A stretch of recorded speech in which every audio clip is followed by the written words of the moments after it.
Tonight we're going to talk about populations and sampling, just like we were today. So the past couple of days, Friday, I'm talking about sampling and trying to make those samples as random as possible. And the reason that we do this sampling is because we can never really know about a population. Instead, we try to take random samples to make generalizations from those samples. Okay?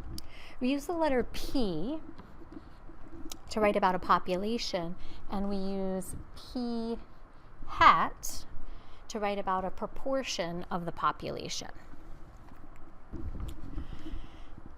Hopefully, as sample size increases, what we start to see happen is that our variability decreases, right? And so that is one of our goals as statisticians and researchers. We want to try to mitigate or account for in some way that variability. So hopefully, as we keep doing samples, we are able to decrease our variability. As sample size increases, what tends to happen, and we'll be looking at more and more sampling over the next couple of days, our distribution starts to look more and more like a normal distribution, okay? It becomes very symmetrical. The formula for standard deviation of a population proportion is standard deviation P hat for the proportion, okay?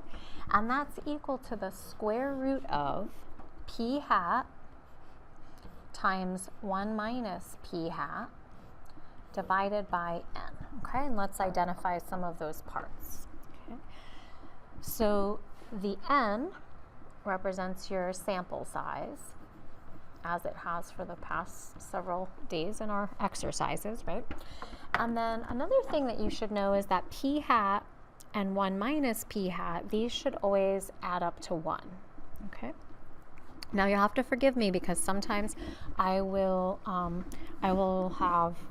talk about P and Q, because as you move forward in statistics, Q is really the same as 1 minus P, okay? So if I talk about P and Q, just realize that Q is the same as 1 minus P, okay? And then from that, the formula for the margin of error of a sample proportion is 2 of the standard deviation. So this would be just 2 times the standard deviation that we found, okay? So basically you're subbing in this whole piece for that section, okay? Okay, and then the other thing is, and then we can find what's known as the 95% confidence interval of a sample proportion by finding the proportion plus or minus the margin of error. And again, margin of error is 2 of those standard deviations. So this is like plus or minus 2 standard deviations. Now, since we're saying that this starts to look more and more normal, right, we know that if you follow the empirical rule for a normal distribution, that you have a 95% of the data within 2 standard deviations, and we'll talk about how that relates. Okay, so let's take a quick look at an example, and then I'm going to ask you to make sure that you have your M&M data for the next 2 days so that we can use that as a way to review this process. All right, so we have the school newspaper at a large high school reporting that 120 out of 200 randomly selected students favor assigned parking spots. Compute the margin of error and interpret the resulting interval in context.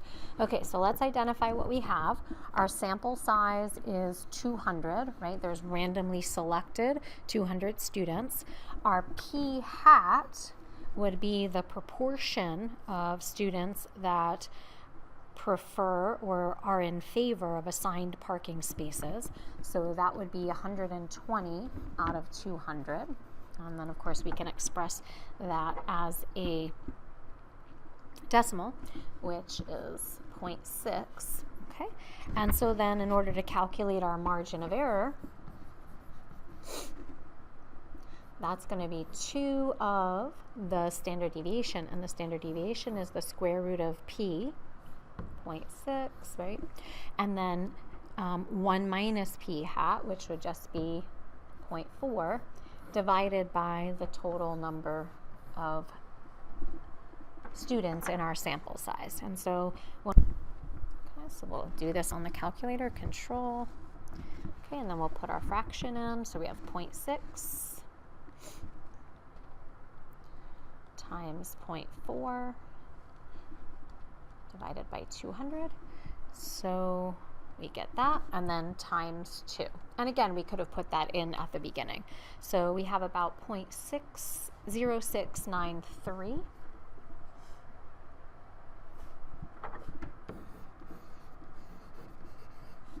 So we'll say the margin of error is approximately that.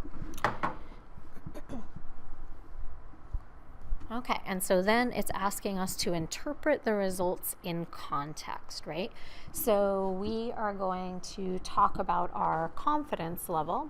Okay, so our confidence interval is whatever our proportion is, 0.6 plus or minus 0.0693. Okay, so let's see what that value is. Let's get our range of values, if you will.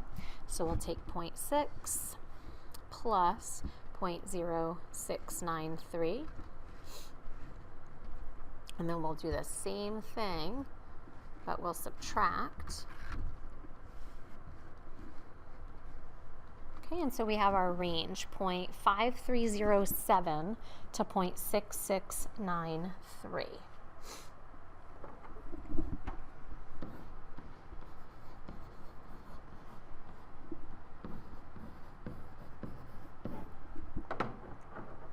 Okay, so basically now we have this range of values that we can be reasonably confident within. So the way that we would word this, and we'll talk more about how we would word this tomorrow in class, if we take many random samples of 200 students, we can be 95% confident that the true proportion of those students in favor of assigned parking spaces is somewhere between 53 and 67%. Okay.